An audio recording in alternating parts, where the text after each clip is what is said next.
என் இயேசுவே உம்மை சொந்தமாக கொண்டதென் பாக்கியமே. இதை விடவும் பெரிதான மேன்மை வேறொன்றுமில்லை. அப்பா, நீர் என்னை சொந்தமாக கொண்டதை விட வேறொன்று பெரிதானதில்லை. ஒன்றுக்கு உதவாத என்னையும் கூட இதை விடவும் உம்முடைய பிள்ளையாக மாற்றி நீர் என் தேவன் எவ்வளவு நல்லவர். ஆச்சரியமா நடத்தினார் ஐயா. நம்ம பயந்து போயிருந்தோம், ஆனா சரியான வழியில நடத்தினார். நீதியின் பாதையில நடத்தினார் ஐயா. காரியத்தை வாய்க்க செய்தார். என்னை கண்மணி போல காத்திட்டார். அவர் நல்லவர்.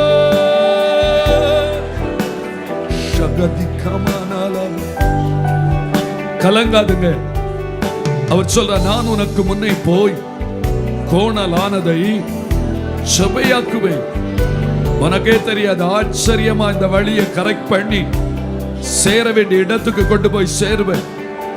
நீ போக வேண்டிய இடத்துக்கு போய் சேர முடியும். எஸ், ஹல்லேலூயா. உன்னை நடத்துகிறது நான் அல்லவா? ஏன் குழம்பிட்டு இருக்கிறா? அப்படியே எல்லாம் பிளாக் ஆகி ஸ்டக் ஆகி நிக்கிறதே. இனி என்ன செய்வது? வாட் இஸ் நெக்ஸ்ட் என்று சொல்லுகிற ஏக்கத்தோடு இருக்கிற அநேகரை நான் பார்க்கிறேன். ஆண்டவர் சொல்ற, உன் கையை பிடிச்சிருக்கிறேன்.